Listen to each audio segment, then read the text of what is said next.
അഭിമന്യ doctor Joseph Mar Barnabas suffragan മെത്രാപ്പോലിത്ത തിരുമേനി,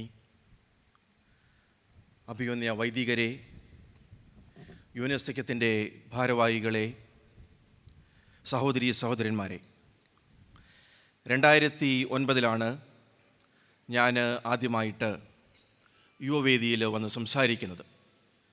അന്ന് ഞാൻ JNUവിലെ ഒരു ഗവേഷണ വിദ്യാർത്ഥിയും AISF എന്ന് പറയുന്ന ഞങ്ങളുടെ സംഘടനയുടെ ദേശീയ പ്രസിഡൻ്റായിട്ട് സേവനം അനുഷ്ഠിക്കുമ്പോഴാണ് ഞാനിവിടെ എത്തിച്ചേർന്നത്. എനിക്ക് വീണ്ടും ഒരു അവസരം തന്നതിനുള്ള നന്ദിയും സ്നേഹവും കടപ്പാടും ആദ്യം തന്നെ ഞാൻ അറിയിക്കുകയാണ്. 19ാം നൂറ്റാണ്ടിൻ്റെ അവസാനത്തോടുകൂടി ആരംഭിക്കുന്ന മാർത്തോമ സുവിശേഷക പ്രസംഗ സംഘം, അതിനോടൊപ്പം ആരംഭിക്കുന്ന മാരാമൺ കൺവെൻഷൻ 129 വർഷം പിന്നിടുമ്പോൾ ആ 129 വർഷത്തിൽ കൂടെ നിന്ന് യാത്ര ചെയ്ത് സഭയുടെ ചില ഇടപെടലുകൾ നിങ്ങളോട് എളിയ വാക്കിൽ പങ്കുവെക്കുവാനായിട്ട് ഞാൻ ആഗ്രഹിക്കുകയാണ്. 19ാം നൂറ്റാണ്ടിലെ കേരളം എന്ന് പറയുന്നത് അയിത്തത്തിനും അനീതിയും കൊടികുത്തി വാഴുന്ന ഒരു കേരളമാണ്.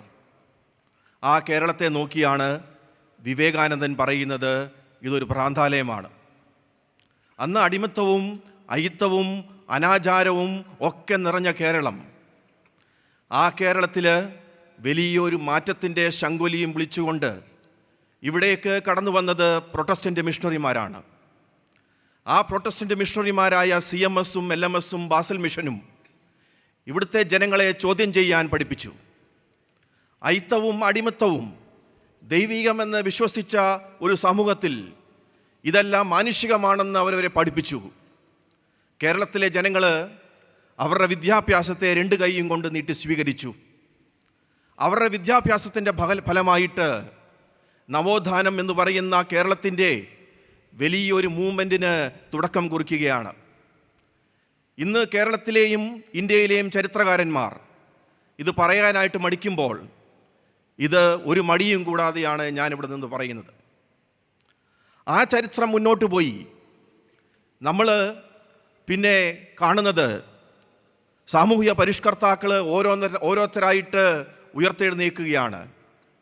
ശ്രീനാരായണ ഗുരു, കുമാരനാശാൻ, ഡോക്ടർ പൽപ്പു, വക്കം അബ്ദുൽ ഖാദർ മൗലവി, സനാവുള്ള മക്തിത്തങ്ങൾ, അബ്രഹാം മൽപ്പാൻ, അയ്യങ്കാളി, പാമ്പാടി ജോൺ ജോസഫ് അടക്കമുള്ള വലിയൊരു സാമൂഹിക പരിഷ്കർത്താക്കൾ ഉയർത്തെഴുന്നേൽക്കുന്ന ഒരു ഘട്ടമാണ്. ആ ഘട്ടത്തിലെ വിദ്യാഭ്യാസം, അതിനെക്കുറിച്ച് ഗഹനമായി പഠിച്ചിരിക്കുന്നത് CSI സഭയിലെ ബിഷപ്പായിരുന്ന JW ഗ്ലാഡ്സൺ തിരുമേനിയുടെ Protestant Christianity and the social emancipation in Kerala എന്ന് പറയുന്ന പുസ്തകമാണ്. അതിനുശേഷം റോബിൻ ജെഫ്രി ആ കാലഘട്ടത്തെക്കുറിച്ച് പഠിച്ചു. സനൽ മോഹൻ സാർ ആ കാലഘട്ടത്തെക്കുറിച്ച് പഠിച്ചു. പിന്നെ അത്ഭുതകരമായ കണ്ടെത്തലോടുകൂടി വിനിൽ പോൾ എത്തി. ഇവരൊക്കെ ആ കാലഘട്ടത്തെക്കുറിച്ച് പറയുന്നത് വിദ്യാഭ്യാസം എന്നുള്ളത് എല്ലാ ജാതി സമൂഹങ്ങളിലെയും പെട്ട ജനങ്ങൾക്ക് ഒരുമിച്ച് വിദ്യാഭ്യാസം ചെയ്യുവാനായിട്ടുള്ള അവസരം അന്ന് മിഷൻ സ്കൂളുകളിൽ മാത്രമേ ഉള്ളൂ. ഗവൺമെൻറ് സ്കൂളുകൾ തുറന്നുവെങ്കിലും ആ സ്കൂളുകളിലേക്ക് എല്ലാവരും എത്തുന്നത് വളരെ കഴിഞ്ഞതിന് ശേഷമാണ്. 1870കളിലാണ് ഗ്രാൻഡ് ഇൻ എയ്ഡ് എന്ന് പറയുന്ന തിരുവിതാംകൂർ സർക്കാർ ആരംഭിക്കുന്നത്. അതോടുകൂടിയാണ് കേരളത്തിലെ എല്ലാ സമൂഹങ്ങൾക്കും ഗവൺമെൻറ് സ്കൂളിലേക്ക് പോകാൻ പറ്റിയ അവസരം. എന്നാൽ ആ അവസരത്തിൽ പോലും ദളിത് ആദിവാസി സമൂഹങ്ങൾക്ക് സ്കൂളിലേക്ക് പ്രവേശനമില്ല. സ്കൂളിലേക്ക് പ്രവേശനമില്ലാത്ത ആ സമൂഹത്തിൽ നിന്ന് മാറ്റി നിർത്തി വിദ്യാഭ്യാസം നിങ്ങൾ നേടാൻ പാടില്ല, പാടത്തും പറമ്പത്തും മാത്രമേ നിങ്ങൾക്ക് പണി ചെയ്യുവാനായിട്ടുള്ള അധികാരമുള്ളൂ എന്ന് പറയുന്നതിൻ്റെ കൂട്ടത്തിൽ നസ്രാണി സമൂഹവുമുണ്ട്. CMSഉം LMSഉം കോട്ടയത്തും തിരുവല്ലായിലും ഒക്കെ സ്കൂളുകൾ തുറന്നപ്പോൾ ദളിത് സമൂഹം ഈ സ്കൂളിലേക്ക് വരരുത് എന്ന് പറഞ്ഞ് ശാഠ്യം പിടിച്ചതിൽ അന്നത്തെ മുൻപന്തിയിൽ അന്നത്തെ നസ്രാണി സമൂഹമുണ്ട്. നസ്രാണി സമൂഹം 19ാം നൂറ്റാണ്ടിലെ സമൂഹം എന്ന് പറയുന്നത് ജാതീയതയിലും ഐതിഹ്യത്തിലും ചരിത്രത്തിലൊക്കെ ഇങ്ങനെ മിശ്രിതമായി കിടക്കുന്ന ഒരു സമൂഹമാണ്. ആ സമൂഹത്തിൻ്റെ ജാതീയത അത് ചർച്ച ചെയ്തത് 1519 ഉദയംപേരൂരിൽ വിളിച്ചുകൂട്ടിയ ഉദയംപേരൂർ സുന്നഹദോസിൽ അന്നത്തെ പോർച്ചുഗീസ് ബിഷപ്പായ അലക്സ് ദേ മെനസിസ് അദ്ദേഹം പല പരിഷ്കാരങ്ങൾ കൊണ്ടുവന്നു. അദ്ദേഹത്തിൻ്റെ ആ യാത്രയെ ജൊർണാദോ എന്നാണ് വിളിക്കുന്നത്. ആ മിനിറ്റ്സ് എഴുതിക്കൊണ്ടിരുന്നത് ആന്റോണിയ ഗുയാവ എന്ന് പറയുന്ന ഒരു പാതിരിയാണ്. അപ്പോൾ അവിടെ പല പരിഷ്കാരങ്ങൾ കൊണ്ടുവരുന്നു. അടിമകളെ വിൽക്കാനും വാങ്ങാനും പാടില്ല, അടിമ സ്ത്രീകളുടെ കൂടെ ലൈംഗിക വേഴ്ച പാടില്ല, ഇങ്ങനെയുള്ള പല കാര്യങ്ങളും കൊണ്ടുവന്നാൽ പോലും ജാതിയുമായി ബന്ധപ്പെട്ടുകൊണ്ടുള്ള കാര്യത്തിൽ അലക്സ് ദേ മെനസിസിന് ഒരു പരിഷ്കാരവും കൊണ്ടുവരാൻ പറ്റത്തില്ല. അവിടെ അമ്പയെ പരാജയപ്പെട്ടു. അതേ കാര്യം തന്നെ നമ്മൾ CMS LMS മിഷണറിമാരുടെ ഡോക്യുമെൻറ്റിൽ നമ്മൾ കാണുന്നു. ഈ ഒരു സാഹചര്യത്തിലാണ് മാർത്തോമാ സുവിശേഷക പ്രസംഗ സംഘവും മാരാമണ്ണും ആരംഭിക്കുന്നത്. എന്നാൽ വിനിൽ പോൾ പറയുന്നത് മാരാമൺ ആരംഭിക്കുന്നതിന് മുമ്പ് തന്നെ ഇവിടെ ഉണർവ് യോഗങ്ങൾ ഉണ്ടായിരുന്നു. അത് തമിഴ്നാട്ടിലെ ഉപദേശിമാരും പിൽക്കാലത്ത് അവിടെ വലിയ പ്രസിദ്ധനായ രാമയ്യൻ എന്ന് പറയുന്ന വിദ്വാൻ കുട്ടി, ഇവരൊക്കെ ഉണർവ് യോഗങ്ങൾ നടക്കുന്ന കാലമാണ്. ആ ഉണർവ് യോഗങ്ങളിലാണ് ആദ്യമായിട്ട് ദളിത് സമൂഹത്തിൽ പാർശ്വവൽക്കരിക്കപ്പെട്ട സമൂഹം ആദ്യമായിട്ട് എത്തിത്തുടങ്ങുന്ന അവിടാണ്. ആ കാലഘട്ടത്തിലെ ഏറ്റവും ഭീകരത എന്ന് പറയുന്നത് സഞ്ചാര സ്വാതന്ത്ര്യമില്ല. ഈ മാരാമണ്ണ് ചുറ്റുമുള്ള റോഡുകൾ അന്ന് അവർണർക്കും ദളിതർക്കും നടക്കുവാൻ പാടില്ലാത്ത സമയത്താണ് ഇവിടെ മാരാമൺ കൺവെൻഷൻ ആരംഭിക്കുന്നത്. മാരാമൺ കൺവെൻഷൻ അന്ന് അവർണ സമൂഹത്തെയും അന്ന് എല്ലാ ജാതി സമൂഹങ്ങളെയും ഇവിടെ കൊണ്ടുവരുവാനായിട്ടുള്ള ശ്രമം ആരംഭിച്ചു. സുവിശേഷ പ്രസംഗ സംഘത്തിൻ്റെ ഒരു വിഷൻ എന്ന് പറയുന്നത് അതിനും അപ്പുറമായിരുന്നു. അവർ 20-ാം നൂറ്റാണ്ടോടുകൂടി വെളിച്ചമെത്താത്ത സ്ഥലങ്ങളിലേക്ക് സ്കൂളുകളുമായിട്ട് പോയി. തെക്കൻ തിരുവിതാംകൂറിലും തീരപ്രദേശങ്ങളിലും ബാക്കിയുള്ള കേരളത്തിൻ്റെ പല സ്ഥലങ്ങളിലും വിദ്യാഭ്യാസം ആരംഭിച്ചു. സുവിശേഷ പ്രസംഗ സംഘം നവീകരണത്തെയും നവോത്ഥാനത്തെയും അതിനെ രണ്ടിനെയും സമന്വയിപ്പിച്ചുകൊണ്ടാണ് അതിൻ്റെ മുന്നോട്ടുള്ള യാത്ര. 1890-കളിൽ നമ്മൾ കാണുമ്പോൾ എല്ലാ സമുദായ സംഘടനകളും സ്കൂളുകൾ തുറക്കുന്നുണ്ട്. എന്നാൽ സുവിശേഷ പ്രസംഗ സംഘത്തിൻ്റെ സ്കൂളുകൾ എന്ന് പറയുന്നത് വെളിച്ചം കിട്ടാത്ത, വിദ്യാഭ്യാസം ലഭിക്കാത്ത ജനങ്ങളുടെ അടുത്തേക്കാണ്. ഇതേ കാലഘട്ടത്തിലാണ് അന്ന് അയ്യങ്കാളിയുടെ വില്ലുവണ്ടി സമരം. ഇതേ കാലഘട്ടത്തിലാണ് അയ്യങ്കാളി ഒരു സ്കൂള് വെങ്ങാനൂരിൽ വെക്കുമ്പോൾ അത് കത്തി നശിക്കുന്നത്. ഇങ്ങനെ ഒരു ചരിത്രമുള്ള ഒരു സംഘടനയാണ് മാർത്തോമാ സുവിശേഷ പ്രസംഗ സംഘം.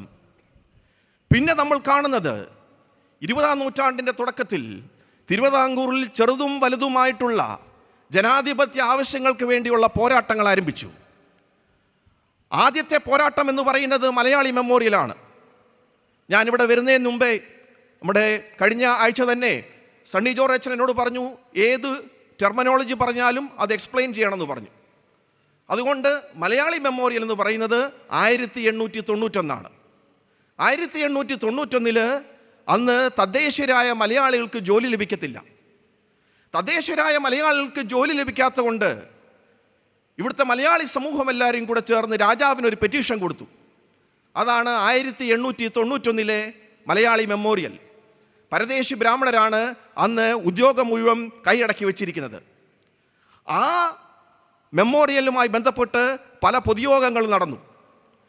പല സമൂഹത്തിൻ്റെ നേതാക്കൾ അവരെ അഡ്രസ്സ് ചെയ്തു.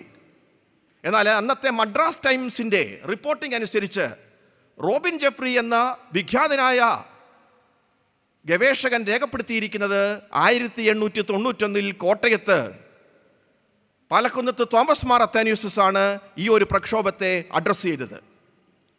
പിന്നെ മുന്നോട്ട് വരുമ്പോൾ നിവർത്തന പ്രക്ഷോഭമാണ്.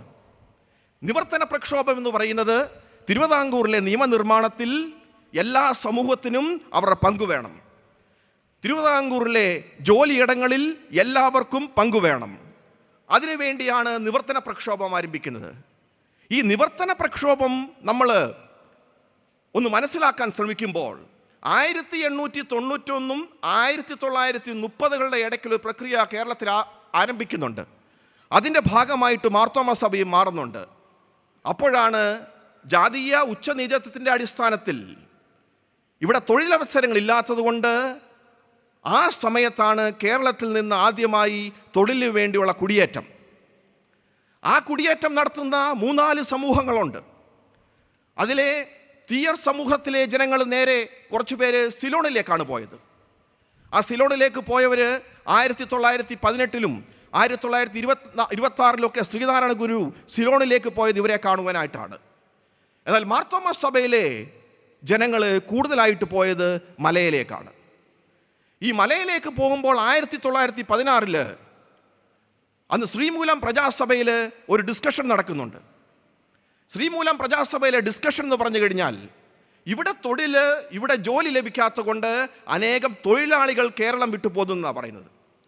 അപ്പോൾ മാർത്തോമാ സഭയുടെ ഈ ഒഴുക്കിനോടൊപ്പം താഴേക്കിടയിലുള്ള ജനങ്ങളുണ്ട്. അവരുടെ ഡോക്യുമെൻറ്റ്സ് പരിശോധിച്ചപ്പോൾ അന്നത്തെ വളരെ മെറിറ്റോറിയസ് ആയിട്ടുള്ള ആൾക്കാരും മലയിലേക്ക് പോകുന്നുണ്ട്. ഒരേ സമയത്ത് തന്നെ ഉദ്യോഗം കിട്ടാൻ ഇവിടെ അവസരമുള്ളവരും വിട്ടുപോകുകയാണ്. ഇതുകൊണ്ടൊക്കെ ആയിരിക്കാം അന്ന് ഈ നിവർത്തന പ്രക്ഷോഭത്തിൽ സഭ കാര്യമായിട്ട് ഇടപെട്ടത് എന്നാണ് ഞാൻ അനുമാനിക്കുന്നത്. കാരണം അന്ന് കപ്പലിലാണ് പോകേണ്ടത്. കപ്പലിലെ ക്ലേശം വളരെ വളരെ ദുർഘടം പിടിഞ്ഞതാണ്. അങ്ങനെ ഒരു മാർത്തോമാ ഫാമിലി തിരിച്ചു വരുന്ന വഴിക്ക് സിലോണിനടുത്ത് വെച്ച് കപ്പൽ മറിയുകയും അവർ ലൈഫ് ബോട്ടിൽ കയറി സിലോണിൽ 17 ദിവസത്തിന് ശേഷം എത്തുകയൊക്കെ ചെയ്തതായിട്ടാണ് ചരിത്രം രേഖപ്പെടുത്തിയിട്ടുള്ളത്. എന്നാൽ ഈ നിവർത്തന പ്രക്ഷോഭത്തിൻ്റെ മുന്നിൽ അന്ന് സി കേശവനും മാർത്തോമാ സഭയിലെ തന്നെ അംഗമായ ടി.എം. വർഗീസുമാണ്. ടി.എം. വർഗീസ് പിൽക്കാലത്ത് സ്റ്റേറ്റ് കോൺഗ്രസിൻ്റെ വലിയ ഉന്നതനായ നേതാവായി മാറി. ഇത് ബേസിക്കലി യുവജനങ്ങൾക്ക് വേണ്ടിയുള്ള ഒരു സമ്മേളനമായതുകൊണ്ട് ഈ പേരുകളും ഈ ചരിത്രങ്ങളും ഒക്കെ അവർക്കറിയില്ല. എനിക്കൊരു മോട്ടിവേഷൻ ടോക്ക് നടത്തിയിട്ട് ഇവിടുന്ന് പോകാം, പക്ഷേ ഈ ചരിത്രം എവിടെയെങ്കിലും ആരെങ്കിലും രേഖപ്പെടുത്തുമെങ്കിൽ നന്നായിരിക്കും. അതിനുവേണ്ടിയാണ് ഞാനിതൊക്കെ പറയുന്നത്. അന്ന് സി കേശവനും ടി.എം. വർഗീസും ഒക്കെയാണ് അതിൻ്റെ നേതൃത്വം തരാ. എന്നാൽ അനിൽ എം ജോർജും കോശിമത്തായും ജോർജ് കെ അലക്സും ചേർന്ന് മാരാമണ്ണുമായി ബന്ധപ്പെട്ടൊരു പുസ്തകം ഇറക്കിയിട്ടുണ്ട്. ആ പുസ്തകത്തിൽ പറയുന്നത് നിവർത്തന പ്രക്ഷോഭവും അതിന് ശേഷമുള്ള ഉത്തരവാദിത്വ ഭരണത്തിന് വേണ്ടിയുള്ള പോരാട്ടത്തിലും ഈ മാരാമണ്ണ് വേദിയായതാണ്. ഈ മാരാമണ്ണിൻ്റെ അപ്പുറത്തും ഇപ്പുറത്തുള്ള പറമ്പിൽ സി കേശവനും ടി.എം. വർഗീസും ഒക്കെ വന്ന് അന്നത്തെ ജനങ്ങളെ, മാർത്തോമാ സഭയിലെ ജനങ്ങളെ അവരെ അഡ്രസ്സ് ചെയ്യുകയും ജനകീയ പ്രക്ഷോഭങ്ങൾക്ക് വേണ്ടി അവരെ സജ്ജരാക്കുകയും ചെയ്തു. അങ്ങനെയാണ് 1935 സി കേശവൻ കോടഞ്ചേരിയിൽ വന്ന് പ്രസംഗിക്കുന്നത്. അല്ലാതെ ഒരു പൊടുന്നനെ വന്ന് അദ്ദേഹം പ്രസംഗിക്കുന്നതല്ല. ഇതേ കാലഘട്ടത്തിൽ തന്നെയാണ് ക്ഷേത്ര പ്രവേശനത്തിന് വേണ്ടിയുള്ള മൂവ്മെൻ്റ് ആരംഭിക്കുന്നത്. ഈ ക്ഷേത്രപ്രവേശനത്തിനുള്ള മൂവ്മെൻറ്റ് വൈക്കം സത്യാഗ്രഹത്തോടു കൂടിയാണ് അത് സ്ട്രെങ്തൻ ചെയ്യുന്നത്. വൈക്കം സത്യാഗ്രഹം എന്ന് പറയുമ്പോൾ 2 കാര്യങ്ങൾ പറയാൻ ആഗ്രഹിക്കുന്നു. തമിഴ്നാട്ടിലെ ഡ്രവീഡിയൻ മൂവ്മെൻറ്റിനെ അപേക്ഷിച്ച് കേരളത്തിലെ നവോത്ഥാന മൂവ്മെൻ്റ് എന്ന് പറഞ്ഞാൽ എല്ലാവരും ചേർന്നാണ്. അത് സവർണ സമൂഹത്തിലെ പുരോഗമനവാദികൾ, NSS ഒക്കെ ഇതിനോടൊപ്പമുണ്ട്.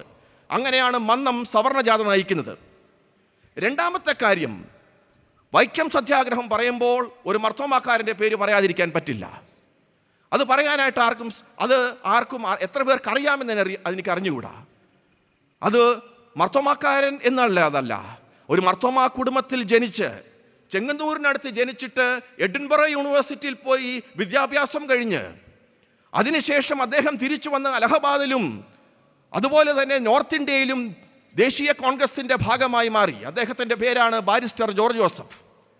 ബാരിസ്റ്റർ ജോർജ് ജോസഫ് അദ്ദേഹം പിന്നെ നടത്തിയ പ്രവർത്തനങ്ങളെന്ന് പറഞ്ഞാൽ മോത്തിലാൽ നെഹ്റുവിൻ്റെയും ജവഹർലാൽ നെഹ്റുവിനോടൊപ്പം അദ്ദേഹം ജയിലിൽ കിടന്നു. അതിനുശേഷം ജയിൽ മോചിതനായ അദ്ദേഹത്തെ മഹാത്മാഗാന്ധി യങ് ഇന്ത്യ എന്ന് പറയുന്ന ആ മാഗസിൻ്റെ എഡിറ്റോറിയൽഷിപ്പ് അദ്ദേഹത്തെ ഏൽപ്പിക്കുകയാണ്. മഹാത്മാഗാന്ധി ഇന്ന് നമ്മൾ കാണുന്ന ആ മുണ്ടും പ്രത്യേകിച്ച് വടക്കേ ഇന്ത്യൻ രീതിയിൽ അത് ധരിക്കുന്നത് ജോർജ് ജോസഫിൻ്റെ വീട്ടിൽ വെച്ചാണ് അദ്ദേഹം വെസ്റ്റേൺ ഡ്രസ്സെല്ലാം മാറ്റിയെന്നാണ് അതിനെക്കുറിച്ചുള്ള ചരിത്രം പറയുന്നത്. ജോർജ് ജോസഫ് പിന്നെ 1923 വന്നിട്ട് ഇവിടെ ദളിത് സമൂഹത്തെ സംഘടിപ്പിച്ചു. വൈക്കം സത്യാഗ്രഹത്തിലേക്ക് അദ്ദേഹം പോവുകയാണ്. അപ്പോൾ മഹാത്മാഗാന്ധി പറയുന്നു, നിങ്ങൾ അതിൽ പങ്കെടുക്കരുത്, അത് ഹൈന്ദവ സമൂഹത്തിൻ്റെയാണ്, നിങ്ങൾ തിരിച്ചു മധുരയിലേക്ക് പോകൂ. അങ്ങനെ മധുരയിൽ അദ്ദേഹം പോകുന്നു. അതിനു മുമ്പേ മധുരയിലാണ്, വലിയ അഭിഭാഷകനാണ്. അദ്ദേഹത്തിൻ്റെ വളർത്തുപുത്രൻ എന്ന് പറയുന്ന അദ്ദേഹത്തിന് അത്രയും അടുപ്പം ഉണ്ടായിരുന്ന ഒരാളാണ് പിന്നെ കോൺഗ്രസിനെ നയിച്ച കാമരാജ്. ഇങ്ങനെ വലിയൊരു ചരിത്രമുള്ള മനുഷ്യനാണ് ബാരിസ്റ്റർ ജോർജ് ജോസഫ്. അദ്ദേഹത്തെക്കുറിച്ച് ഒരു പേജെങ്കിലും ഇവിടെ ആരെങ്കിലും എഴുതിയിട്ടുണ്ടോ എന്ന് എനിക്കറിഞ്ഞുകൂടാ. ബാരിസ്റ്റർ ജോർജ് ജോസഫ് പെട്ടെന്ന് 1938 കടന്നുപോയി. ഞാനിത് പറയുന്നതിൻ്റെ കാര്യം, ഇതിൻ്റെ എല്ലാം ആ കാലഘട്ടത്തിലെ ജനങ്ങൾക്ക് വേണ്ടി, പാവം പിടിച്ച മനുഷ്യരുടെ അവകാശങ്ങൾക്ക് വേണ്ടി, അടിമത്തത്തിലിരുന്നവന് മോചിപ്പിക്കുന്നതിന് വേണ്ടി, ഐത്തത്തിലുള്ളവനോട് നിങ്ങൾ തെറ്റിതിരുത്തണം, ഇത് തെറ്റാണ്, നിങ്ങൾ ഉയർന്നു വരണമെന്ന് പറയുവാനായിട്ട് മാർത്തോമാ സുവിശേഷ പ്രസംഗ സംഘവും അന്നത്തെ സഭയും തയ്യാറായി എന്നുള്ളതാണ് നമുക്ക് മനസ്സിലാക്കുവാനായിട്ട് സാധിക്കുന്നത്. ക്ഷേത്രപ്രവേശന മൂവ്മെൻറ്റ് നടക്കുന്ന സമയം അന്ന് 2 പേരെയാണ് CPയുടെ ഗവൺമെൻറ് പബ്ലിക് സ്പീക്കിങ്ങിൽ നിന്ന് ബാൻ ചെയ്യുന്നത്. പ്രസംഗിക്കാൻ പാടില്ല എന്ന് പറഞ്ഞ് 2 പേരെ ബാൻ ചെയ്യുകയാണ്. ആ ക്ഷേത്രപ്രവേശന ഈ മൂവ്മെൻറ്റ് ആരംഭിക്കുന്നത് CV കുഞ്ഞിരാമനാണ്. CV കുഞ്ഞിരാമനെ പബ്ലിക് സ്പീക്കിംഗ്, അതായത് പ്രസംഗിക്കുന്നതെന്ന് വിലക്കുന്നു. രണ്ടാമത് വിലക്കുന്നത് ചാക്കോ ശാസ്ത്രി എന്ന് പറയുന്ന സുവിശേഷ പ്രസംഗ സംഘത്തിൻ്റെ ഉപദേശിയാണ്. ചാക്കോ ശാസ്ത്രി എന്ന് പറയുന്ന സുവിശേഷ പ്രസംഗ സംഘത്തിൻ്റെ ഉപദേശിയെ വിലക്കുന്നു. ഇത് എവിടെ പറഞ്ഞിട്ടുണ്ടെന്ന് നിങ്ങൾ ചോദിച്ചാൽ, തിരുവിതാംകൂറിനെ കുറിച്ച്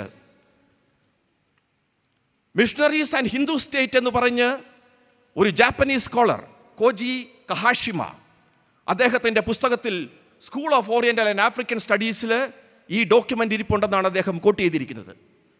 അത് ആ പുസ്തകം വേണ്ടവർ സണ്ണി ജോർജിനടുത്ത് ചെന്നാൽ അദ്ദേഹത്തിൻ്റെ ലൈബ്രറിയിൽ ആ പുസ്തകം ഇരിപ്പുണ്ട്. ചാക്കോ ശാസ്ത്രി എന്ന് പറയുന്ന ഉപദേശിയാണ് അന്ന് ബാൻ ചെയ്യുന്നത്.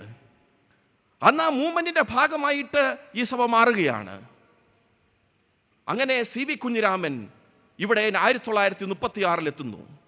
നമ്മൾ സഭയുടെ ചരിത്രത്തിൽ CV കുഞ്ഞിരാമൻ എന്തോ സുവിശേഷ പ്രസംഗിക്കാൻ വന്ന പോലെയാണ് എഴുതി വെച്ചിരിക്കുന്നത്. അല്ല, CV കുഞ്ഞിരാമൻ ഇവിടെ എത്തുന്നത് അദ്ദേഹം ഈഴവ സമൂഹം ക്രിസ്തു മതത്തിലേക്ക് ചേരാം എന്നുള്ളൊരു വിളംബരം നടത്താൻ വേണ്ടിയാണ് ഇവിടെ വരുന്നത്. അതിൻ്റെ കാരണമെന്ന് പറഞ്ഞാൽ, അന്ന് ഈഴവ സമുദായത്തിലെ തന്നെ പ്രധാന ഇൻ്റലക്ച്വലാണ് മിതവാദി ശ്രീകൃഷ്ണൻ. മിതവാദി കൃഷ്ണൻ എന്ന് വിളിക്കാനുള്ള കാരണം മിതവാദി എന്ന പത്രം അദ്ദേഹത്തിൻ്റെതാണ്. കേരളകൗമുദി എന്ന് പറയുന്ന പത്രം CV കുഞ്ഞിരാമൻ്റേതാണ്. അന്ന് മിതവാദി പത്രവും അതുപോലെ ജസ്റ്റിസ് അയ്യാക്കുട്ടിയും സഹോദരൻ അയ്യപ്പനും ബുദ്ധിസത്തിലേക്ക് പോകണമെന്ന് പറയുന്നു. അപ്പോൾ CV വളരെ ബുദ്ധിമാനാണ്.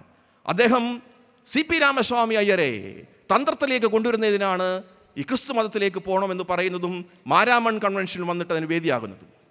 മാരാമൺ കൺവെൻഷൻ അന്നുണ്ടായിരുന്ന എബ്രഹാം മാർത്തോമാ മെത്രാപ്പോലീത്ത അദ്ദേഹത്തോട് പറയുന്നു, നിങ്ങൾ നടത്തുന്ന സമരങ്ങൾക്കെല്ലാം ഞങ്ങൾ പിന്തുണയുണ്ട്, പക്ഷേ കൺവേർഷന് പിന്തുണയില്ല. കൺവേർഷൻ എന്ന് പറഞ്ഞാൽ അത് ഹൃദയത്തിൽ നിന്ന് വരേണ്ടതാണ്, അതൊരു വിശ്വാസത്തിൻ്റെ ഉള്ള ചേഞ്ചാണ്. അതുകൊണ്ട് നിങ്ങൾ നടത്തുന്ന എല്ലാ സമരങ്ങൾക്കും ഞങ്ങൾ പിന്തുണയുണ്ടെന്ന് പറഞ്ഞു പോവുകയാണ്.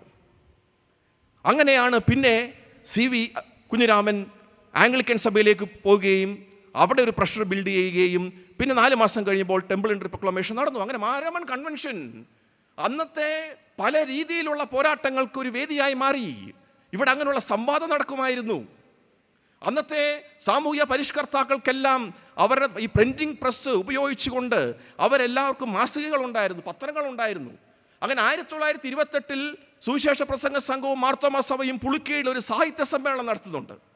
1928 ആ സാഹിത്യ സമ്മേളനം മുഖ്യ പ്രഭാഷണം നടത്തുന്നത് അന്നത്തെ ഒരു ബഹുമുഖ പ്രതിഭയാണ്. അദ്ദേഹം സഭയിൽ ഉൾക്കൊള്ളാൻ വയ്യാത്തതുകൊണ്ട് അദ്ദേഹം സഭ വിട്ടുപോയി. അദ്ദേഹത്തിൻ്റെ പേരാണ് മഹാകവി KV സൈമൺ. മഹാകവി KV സൈമൺ എന്ന് പറഞ്ഞാൽ അന്ന് 1933 12,000 വാക്യങ്ങളുള്ള വേദവിഹാരം എന്ന് പറയുന്ന മഹാകാവ്യം എഴുതിയ 10 ലാംഗ്വേജിൽ കൂടുതൽ അറിയാമെന്ന ഒരു പണ്ഡിതനാണ്.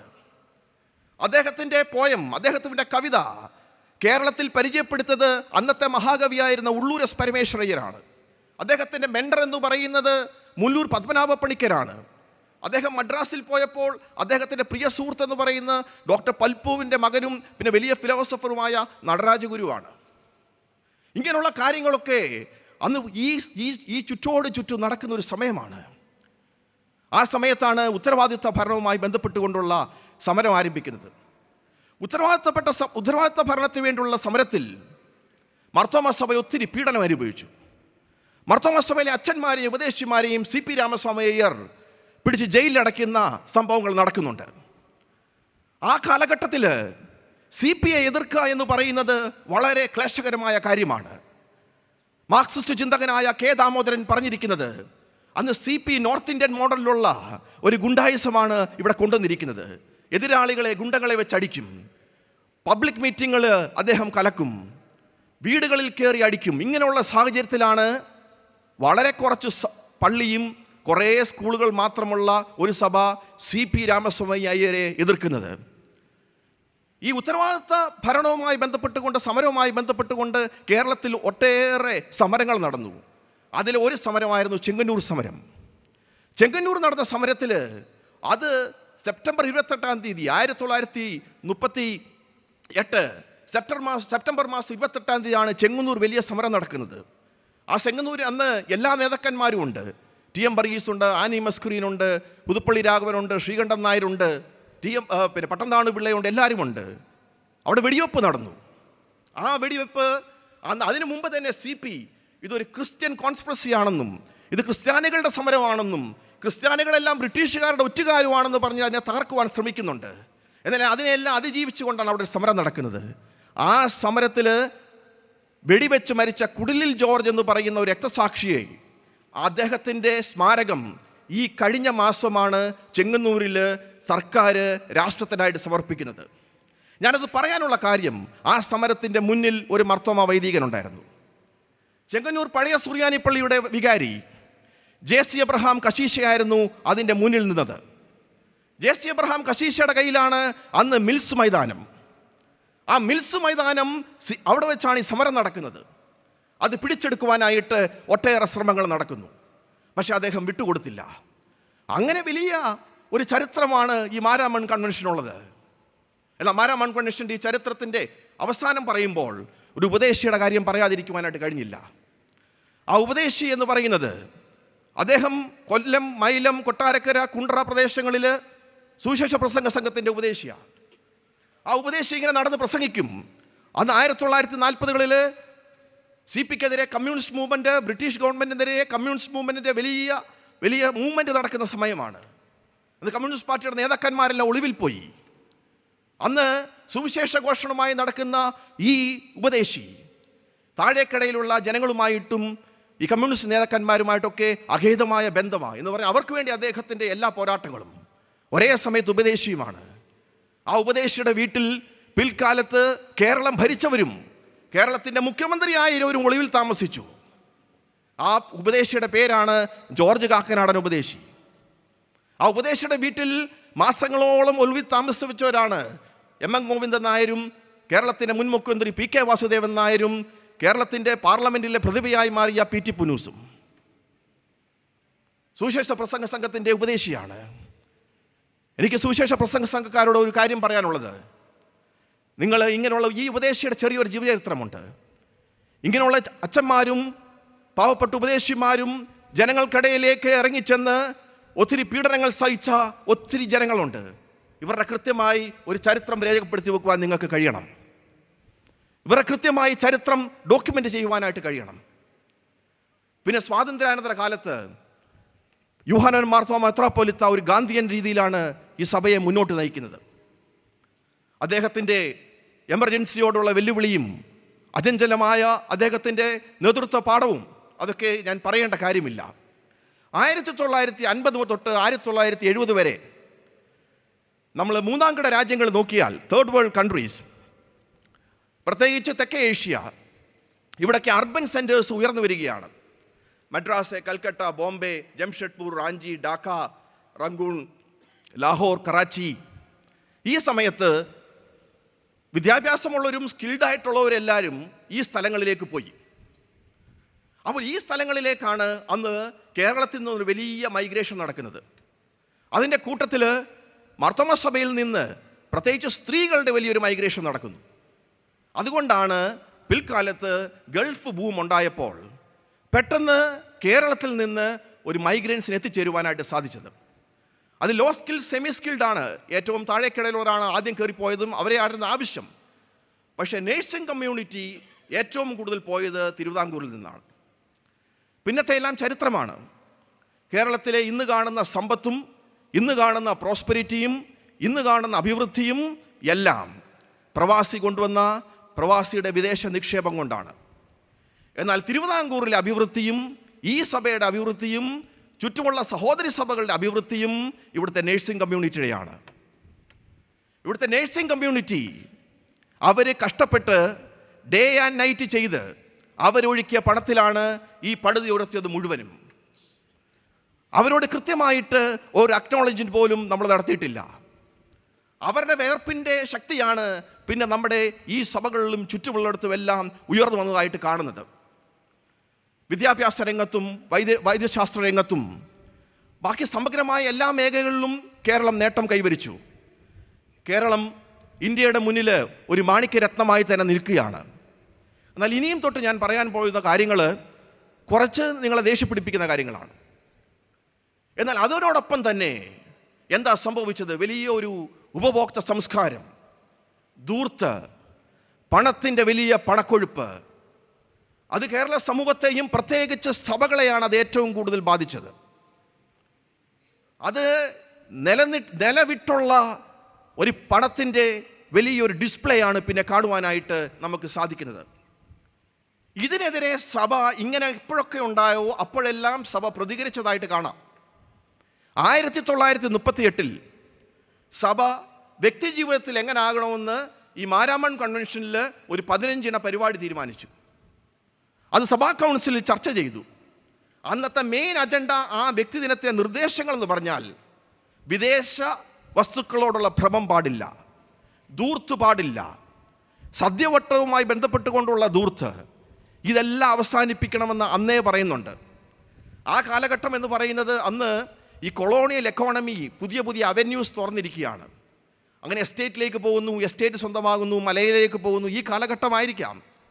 അവിടെ എന്തായാലും അന്നൊരു പ്രോസ്പെരിറ്റി ഉണ്ടായതായിട്ട് നമുക്ക് കാണാൻ സാധിക്കുന്നുണ്ട്. അതിൽ ഏറ്റവും സ്പർശിക്കുന്ന ഒരു നിർദ്ദേശമെന്ന് പറഞ്ഞാൽ അന്ന് സഭ പറയുന്നുണ്ട്, സദ്യ നടക്കുന്നിടത്ത് പാവപ്പെട്ടവരെ കൊണ്ട് ഉച്ചിഷ്ടം കഴിക്കുവാനായിട്ട് സമ്മതിക്കരുത്. അത് ഏറ്റവും വലിയൊരു ക്രൈസ്തവ ദർശനവും ക്രിസ്തുവിൻ്റെ സ്നേഹവുമാണത്. നിന്റെ വീട്ടിൽ ഇലയിട്ട് വലിയ സദ്യ നടത്തുമ്പോൾ പാവപ്പെട്ടവൻ വരുമ്പോൾ അവൻ ഇല വെട്ടി അടുത്തിരുത്തി ഭക്ഷണം കൊടുക്കണം. അതാണ് ക്രൈസ്തവ സ്നേഹം. അത് 1938 തന്നെ സഭ അത് പറയുന്നുണ്ട്. ഇന്ന് ഇല വെട്ടി ഊണ് കൊടുക്കുവാൻ ലക്ഷങ്ങളുള്ള സമയത്താണ് നമ്മൾ ഈ പണക്കൊഴുപ്പിൽ ഏറ്റവും അട്ടഹസിക്കുന്നത്. യൂഹാനൻ മാർത്തോമാ മെത്രാപ്പോലീത്ത തൻ്റെ ഓർമ്മയും കുറിപ്പിലും ഇങ്ങനെ എഴുതി വച്ചിരിക്കുന്നു, സഭയിൽ ബംഗ്ലാവുകൾ വാങ്ങിക്കുകയും പണക്കൊഴുപ്പിൽ രമിക്കുകയും ചെയ്യുന്ന അനേകരുണ്ട്. എന്നാൽ നല്ല ഒരു ജോഡി വസ്ത്രമില്ലാത്തത് കൊണ്ട് ഞായറാഴ്ച പള്ളിയിൽ വരാൻ പറ്റാത്ത അനേകായിരമുള്ള ഒരു സഭയാണ് ഈ സഭ. ഇന്ന് ഇന്ത്യയിലെ ഗ്രാമങ്ങൾ, ഇന്ത്യയിലെ പാവപ്പെട്ടവർ നിങ്ങളോട് ചോദിക്കുകയാണ്, നിങ്ങൾ ഹാർവസ്റ്റ് ഫെസ്റ്റിവൽ എന്ന് പറഞ്ഞ് നടത്തി നിങ്ങൾ ഈ തിമിർക്കുന്നത് അത് ക്രിസ്തീയ ദർശനമാണോ എന്ന് സ്വയമായിട്ട് ചോദിക്കണം. ഞാനൊരിക്കലും ജഡ്ജ്മെൻറ്റിന് വേണ്ടി വന്ന ഒരാളല്ല. കേരളത്തിൻ്റെ പ്രശ്നം എന്ന് പറഞ്ഞാൽ കോൺസ്റ്റൻറ്റ് ജഡ്ജ്മെൻറ്റ് ആൻഡ് ഷെയ്മിംഗ് ആണ്. എപ്പോഴും നമ്മൾ ആൾക്കാരെ വിധിക്കുക, പരിഹസിക്കുക, അതിലേക്കല്ല. ഇതെല്ലാം സ്വയം ചോദിക്കേണ്ട കാര്യമാണ്. ഇന്നിപ്പോൾ നടക്കുന്നത് കൊമോഡിറ്റൈസേഷൻ ഓഫ് റിച്വൽസ് ആൻഡ് സെറിമണീസ്. ഇതെൻ്റെ പഠനമാണ്, പോസ്റ്റ് ഡോക്ടറൽ പഠനമാണ്. എന്ന് പറഞ്ഞാൽ ആചാര അനുഷ്ഠാനങ്ങളെ അതിനെ വാണിജ്യവൽക്കരിക്കുകയാണ്. എല്ലാ ആചാര അനുഷ്ഠാനങ്ങളും ചെറിയ കാര്യവും എന്തിലും പണം ഇങ്ങനെ വാരിയെറി. എന്നാൽ പണമുണ്ടോ എന്നുള്ള കാര്യം നമ്മൾ പലപ്പോഴും ഞാൻ സംശയമാണ്. കാരണം 2018 വലിയ ഫ്ലഡ് വന്നു. പമ്പയാറിൻ്റെ 2 സൈഡും മുഴുവനും പോയി. എന്ത് ഞെരുക്കമായിരുന്നു തിരിച്ച് ഒരു പൂർണ്ണമായ ജീവിതത്തിലേക്ക് എത്താൻ. അന്ന് ഈ തൊട്ടടുത്തുള്ള ഭദ്രാസനങ്ങളിലൊക്കെ കവറുകൾ 3 മാസത്തേക്കോ 2 മാസത്തേക്കോ ഇങ്ങോട്ട് ഇടും. സംഭാവനകൾ വേണ്ടാന്ന് തീരുമാനിച്ചു, അല്ലേ? അത് വേണ്ടാന്ന് തീരുമാനിച്ചു. ഉള്ളവനും ഇല്ലാത്തവനും ഇതിലേക്ക് വലിച്ചെടുക്കപ്പെടുകയാണ്. ഇത് ഒരു സിംപ്ലിസിറ്റിയിലേക്ക്, ലാളിത്യത്തിലേക്ക് സഭ പോകണം. അത് മാർത്തോമാ സഭയെക്കുറിച്ച് തന്നെയല്ല, സമൂഹം പോകണം. എന്നാൽ ഈ പണക്കൊഴുപ്പ് ക്രൈസ്തവ ദർശനത്തിൽ നിന്ന് വ്യതിയാനത്തിലേക്ക് വ്യതിയാനമുണ്ടായെന്നാണ് എനിക്ക് മനസ്സിലാകുന്നത്. അത് ഏറ്റവും കൂടുതൽ ഇമ്പാക്റ്റ് ഉണ്ടായത് വിദ്യാഭ്യാസ മേഖലയിലാണ്. ഞാൻ ഇനിയും വളരെ പലർക്കും ഇഷ്ടമല്ലാത്തൊരു കാര്യം പറയുകയാണ്. കേരളത്തിലെ ഹയർ എഡ്യൂക്കേഷനിൽ അതിൽ വന്ന പ്രശ്നങ്ങൾ, അതിൽ വന്ന എന്തെങ്കിലും സങ്കീർണതകൾ, അത് സഭകളുടെ മൂല്യച്യുതി, അത് ഡയറക്റ്റ്ലി ലിങ്ക്ഡ് ആണ്. സഭകളുടെ ഗൗരവക്കുറവ് കേരളത്തിൻ്റെ ഹയർ എഡ്യൂക്കേഷനെ കാര്യമായിട്ട് ബാധിച്ചു. ഇന്ന് നമ്മൾ നോക്കണം, പണ്ട് നമ്മുടെ സ്കൂളുകൾ, ആ സ്കൂളുകളിലെ എല്ലാ സമൂഹത്തിലെയും BA LTയും TTCയും കഴിഞ്ഞവർ ചെറിയ ഓല സ്കൂളായിരുന്നു, ഓടിട്ട സ്കൂളായിരുന്നു. നമ്മളെ പഠിപ്പിക്കുവാനായിട്ട് നമ്മുടെ അധ്യാപകരുണ്ടായിരുന്നു. അവരെത്ര കമ്മിറ്റ്മെൻറ്റോട് കൂടിയാണ് പഠിപ്പിച്ചത്. അന്ന് BA LT ഒക്കെ ചെയ്തവർ ഒരു പരീക്ഷയോടെ എഴുതിയാൽ അവർ ഇന്ത്യൻ അഡ്മിനിസ്ട്രേറ്റീവ് സർവീസിലൊക്കെ കയറി പോകുമായിരുന്നു. എന്നാൽ അവർക്കൊക്കെ ഈ സ്കൂളിൽ പഠിപ്പിച്ചാൽ മതി, അടുത്ത ജനറേഷനെ പഠിപ്പിച്ചാൽ മതി എന്ന് പറഞ്ഞ് ഇവിടെ തുച്ഛമായ ആ വേതനവും വാങ്ങിച്ച് സ്കൂളിൽ എല്ലാ സമൂഹത്തിൻ്റെയും ഗവൺമെൻറ് സ്കൂളിൻ്റെയും കാര്യമാണ് പറയുന്നത്. അന്ന് വലിയ കോൺട്രിബ്യൂഷനാണ് അവർ നടത്തിയത്. പലർക്കും വിദേശത്ത് പോകാമായിരുന്നു, ആരും പോയില്ല. എത്യോപ്യയിലൊക്കെ പോയവർ പോലും തിരിച്ചു വന്നിട്ട് കുര്യന്നൂരും ഒക്കെ നമ്മുടെ സ്കൂളുകളിൽ വർക്ക് ചെയ്തിട്ടാണ് കാണുന്നത്. വലിയ പ്രഗത്ഭന്മാരുണ്ടായിരുന്നു. അങ്ങനെ ഒരു പ്രഗത്ഭനെക്കുറിച്ച് യുവജനങ്ങളോട് പറയുവാനായിട്ട് ആഗ്രഹിക്കുകയാണ്. 1940-കളിൽ തൃപ്പൂണിത്തുറയ്ക്കടുത്ത് ഒരു പോൾ വർഗീസ് ഉണ്ടായിരുന്നു. പോൾ വർഗീസ് പോസ്റ്റൽ ജീവിതത്തിലാണ് ജീവിതം ആരംഭിക്കുന്നത്. പിന്നെ അദ്ദേഹം എത്യോപ്യയിലേക്ക് പോയി. ഇത് അച്ഛന്മാർക്കൊക്കെ ഈ കഥ അറിയാം, ഇത് ആരാണെന്നും അറിയാം, പക്ഷെ യുവജനങ്ങൾക്ക് അറിയാൻ സാധ്യതയില്ല. അതുകൊണ്ടാണ് ഞാനിത് പറയുന്നത്. പോൾ വർഗീസ് എത്യോപ്യയിൽ പോയിട്ട് ഒരു സ്കൂൾ ജീവിതത്തിലെ ഒരു അധ്യാപകനായി തീർന്നു.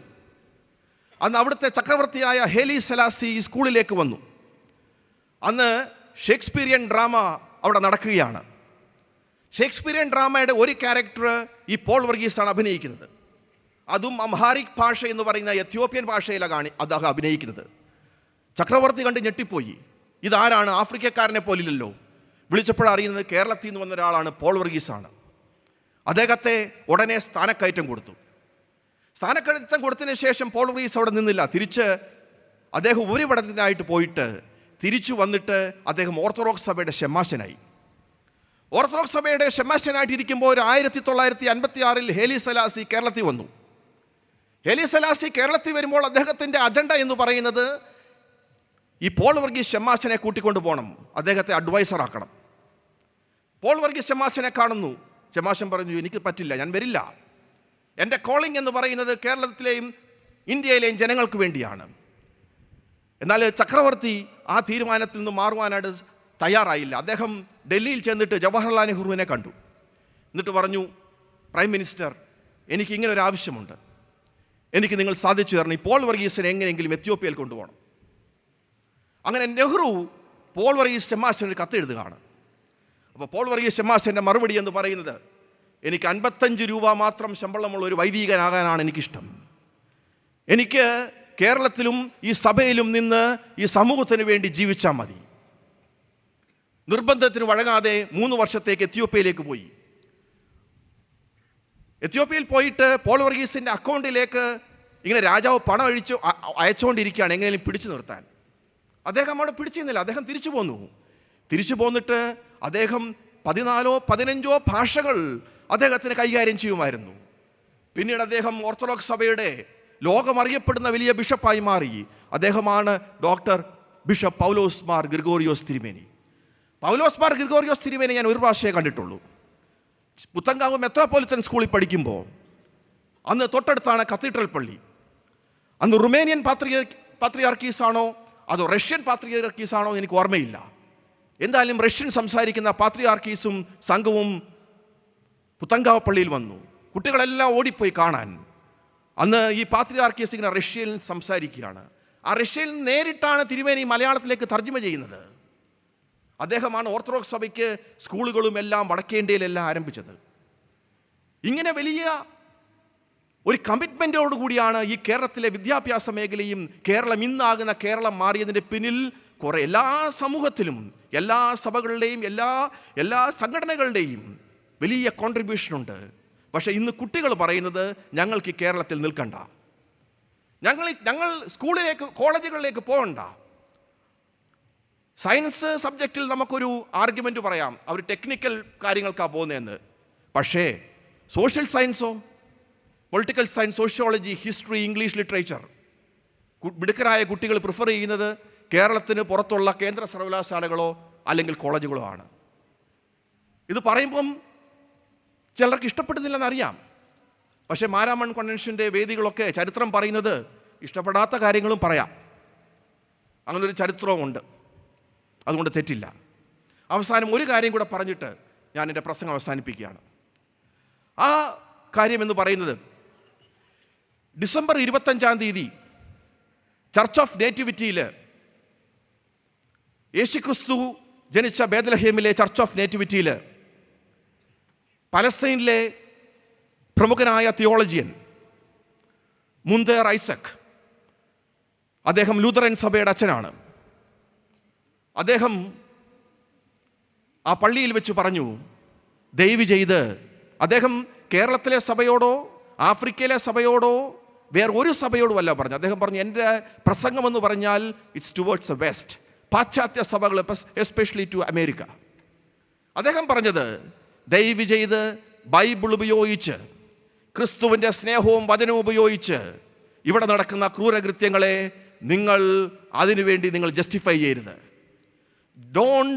പ്ലീസ് ഡോണ്ട് തിയോളജൈസ് ദ ജനോസൈഡ് എന്ന് പറഞ്ഞാൽ ഈ നടക്കുന്ന കൂട്ടക്കൊല, ആ കൂട്ടക്കൊല ദയവ് ചെയ്ത് നിങ്ങൾ ഫോൾസ് ഡോക്ട്രിൻസ്, ഈ ബൈബിളിനെ തിരിച്ചും മറിച്ച് തെറ്റായ രീതിയിൽ ഇൻ്റർപ്രറ്റ് ചെയ്ത് നിങ്ങളത് ചെയ്യരുതെന്ന് അദ്ദേഹം പറയുകയാണ്. ഇതിനൊരു പശ്ചാത്തലമുണ്ട്. ആ പശ്ചാത്തലം എന്താ നിങ്ങൾക്കെല്ലാം അറിയാം. അത് ഒക്ടോബർ 7 നടന്ന വലിയൊരു ആക്രമണമാണ് ഇസ്രായേലിൻ്റെ ഭാഗത്തേക്കുണ്ടായത്. ഒത്തിരി പേര് പെടഞ്ഞു മരിച്ചു, നമ്മൾ അതിനോടൊപ്പമല്ല. ഇന്ന് ഗാസയിൽ 30,000 പേരും മരിച്ചു, നമ്മൾ അതിനോടൊപ്പമല്ല.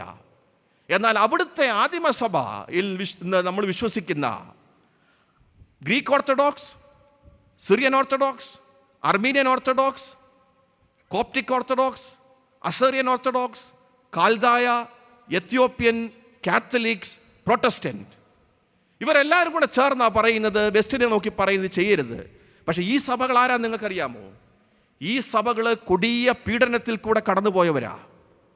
2012 തൊട്ട് ഈ കാലഘട്ടം വരെ ISIS എന്ന് പറയുന്ന ഭീകരർ ക്രിസ്ത്യൻ സിറ്റികളായ മൊസൂളും തിക്രത്തും ഹോംസും ആലപ്പോയും ഒക്കെ അവിടെ വംശഹത്യ നടത്തിക്കളഞ്ഞു. അവിടെ യസീദീസിനെയും ക്രിസ്ത്യൻ മൈനോറിറ്റീസിനെയും അതുപോലെ തന്നെ അവിടെയുള്ള ഷിയ മൈനോറിറ്റീസിനെയും കൊന്നുകളഞ്ഞു. ആ കൊലപാതകവും ആ വംശഹത്യയും കണ്ട പിതാക്കന്മാരാ പറയുന്നത്, ദയവ് ചെയ്ത് ഇവിടെ നടക്കുന്നതിൻ്റെ അടിസ്ഥാനത്തിൽ നിങ്ങൾ ബൈബിളിനെ ഇൻ്റർപ്രറ്റ് ചെയ്യരുത്. അതാണ് ക്രിസ്തുവിൻ്റെ സ്നേഹം. അവർ തിരിച്ചടിക്കുവാനായിട്ടോ ഈ ബൈബിളിനെ ഇൻ്റർപ്രറ്റ് ചെയ്തിട്ട് അതിനെ വേറെ രീതിയിൽ അമേരിക്കയിൽ നിന്ന് തിയോളജിയിൽ വൈകല്യമായിട്ട് വരുന്ന തിയോളജിയിൽ എല്ലാവരും വിശ്വസിച്ചത്. അവർ പറഞ്ഞു, ദയവ് ചെയ്ത് ക്രിസ്തുവിൻ്റെ സ്നേഹം വെച്ച് ആയുധക്കച്ചവടക്കാരന് ആയുധം വാങ്ങിക്കുവാനായിട്ട് നിങ്ങൾ കൂട്ടുനിൽക്കരുത്. 1000 വർഷത്തെ ചരിത്രം എടുത്തു നോക്കുമ്പോൾ വെസ്റ്റേൺ യൂറോപ്പ് അല്ലെങ്കിൽ ക്രിസ്ത്യൻ യൂറോപ്പാണ് ജൂതന്മാരെ ഓരോ രീതിയിലായിട്ട് വകവരുത്തിയത്. അത് വകവരുത്തുക മാത്രമല്ല, അവരുടെ ആരാധനാക്രമത്തിൽ ആൻറ്റി ജൂയിഷ് ആയിട്ടുള്ള ആചാരങ്ങളുണ്ടായിരുന്നു. അങ്ങനെ ഒരു ആചാരം കേരളത്തിലുണ്ടായിരുന്നു. കേരളത്തിൽ പോർച്ചുഗീസുകാരാണ് ആചാരം കൊണ്ടുവരുന്നത്. ആ ആചാരം നിർത്തിയത് ആരാന്നറിയാമോ? ആ ആചാരം നിർത്തിയത് എബ്രഹാം മൽപ്പാന. 27 അനാചാരങ്ങൾ മാറ്റണമെന്ന് പറഞ്ഞ് എബ്രഹാം മൽപ്പാൻ എഴുതിയിരിക്കുന്ന ആ ആചാരത്തിൽ കൂടെ നിങ്ങൾ വായിക്കൂ. പെസഹായുടെ ദിവസം മണ്ടകയുണ്ടാക്കി യൂതൻ്റെ കണ്ണ് കുത്തിപ്പൊട്ടിക്കുക. അത് അന്നത്തെ കാലത്ത് യൂറോപ്പിൽ നിന്നിരുന്ന ഒരു ആചാരമാണ്. അത് 1830കളിൽ തന്നെ എബ്രഹാം മൽപ്പാൻ പറയുന്നു, ക്രിസ്തുവിൻ്റെ സ്നേഹം എന്ന് പറയുന്നത് അത് ആരെയും പരിഹസിക്കാനുള്ളതല്ല. ക്രിസ്തീയ ദർശനം എന്ന് പറയുന്നത് മുസൽമാനെയും ഹിന്ദുവിനെയും ജൂതനെയും പാഴ്സിയെയും ലോകത്തിലുള്ള എല്ലാ ചരാചരങ്ങളെയും സ്നേഹിക്കാനുള്ളതാണ്. എബ്രഹാം മൽപ്പാൻ ഇത് പറഞ്ഞിട്ട് 130 വർഷത്തിന് ശേഷമാണ് യൂറോപ്പിൽ ഇത് മാറ്റുന്നത്. അതിനുവേണ്ടി ഒരു സെക്കൻഡ് വാത്തിക്കാൻ വേണ്ടി വന്നു. അപ്പോഴാണ് നമ്മൾ മനസ്സിലാക്കേണ്ടത് നവീകരണത്തിൻ്റെയും നവോത്ഥാനത്തിൻ്റെയൊക്കെ ആ ദർശനം എത്ര വലുതായിരുന്നു. അതുകൊണ്ട് ദയവ് ചെയ്ത് കേരളത്തിൽ ഞാനിത് പറയാനുള്ള കാര്യം, കേരളത്തിൽ ഈ അമേരിക്കയിൽ നിന്ന് വരുന്ന ഈ തെറ്റായ ഈ ഡോക്ട്രിൻസ് കേരളത്തിൻ്റെ വാട്സപ്പുകളിലും ഫേസ്ബുക്കുകളിലും ഇങ്ങനെ പോയിക്കൊണ്ടിരിക്കുകയാണ്. കേരളത്തിൽ 129 വർഷം ഈ മാരാമൺ കൺവെൻഷൻ, 129ാം വർഷത്തിൽ ഈ മാരാമൺ കൺവെൻഷൻ നടത്താനുള്ള കാര്യമെന്ന് പറഞ്ഞാൽ ഇതൊരു ബഹുസ്വരത നിറഞ്ഞൊരു കേരളമാണ്. ഇത് ട്രൂലി സെക്കുലറാണ്. വിവേകാനന്ദൻ 1993 ഷിക്കാഗോയിൽ പറഞ്ഞത്, ഹൈന്ദവ സംസ്കാരം, ഇന്ത്യൻ സംസ്കാരം എന്ന് പറഞ്ഞാൽ it is both tolerance and acceptance, സഹിഷ്ണുതയും എല്ലാത്തിനെയും ഉൾക്കൊള്ളുന്നതാണ്. ആ സമയത്ത് വെസ്റ്റേൺ യൂറോപ്പിൽ കൊടിയ പീഡനം നടക്കുകയാണ്. ഇന്ന് വെസ്റ്റേൺ യൂറോപ്പിലും അമേരിക്കയിലും ജൂതൻ മാറി ഇസ്ലാമോഫോബിയായി. അതിൻ്റെ ഭാഗം കേരളത്തിലെ സഭയാകരുത്. കാരണം ആലപ്പോയിലായാലും തിക്രീത്തിലായാലും ഗാസയിലായാലും ഇവിടെ മണിപ്പൂരിലായാലും അനേകം ജനലക്ഷങ്ങൾ നീതിക്ക് വേണ്ടി, സമാധാനത്തിന് വേണ്ടി കാംക്ഷിക്കുകയാണ്. അവരുടെ സമാധാനത്തിന് വേണ്ടിയാണ് നമ്മൾ നിൽക്കേണ്ടത്, അവരുടെ നീതിക്ക് വേണ്ടിയാണ് നമ്മൾ നിൽക്കേണ്ടത്. അതിനുവേണ്ടി ബൈബിളിനെ നമ്മൾ വളച്ചൊടിക്കരുത്. അവസാനം ഒരു വാക്യം മാത്രം ഞാൻ പറഞ്ഞ് അവസാനിപ്പിക്കുകയാണ്. ആമോസിൻ്റെ ബുക്കിൽ പറയുന്നത് പോലെ, ന്യായം വെള്ളം പോലെയും നീതി വറ്റാത്ത തോടുപോലെയും കവിഞ്ഞൊഴുകട്ടെ. ന്യായം വെള്ളം പോലെയും നീതി വറ്റാത്ത തോടുപോലെയും കവിഞ്ഞൊഴുകട്ടെ. എനിക്കിങ്ങനെ ഒരു അവസരം തന്നതിലുള്ള എല്ലാ നന്ദിയും രേഖപ്പെടുത്തിക്കൊണ്ട് ജീവിതത്തിലെ വീണ്ടും ഒരു ഭാഗ്യമായി കരുതിക്കൊണ്ട് നിർത്തുന്നു. Thank you very much.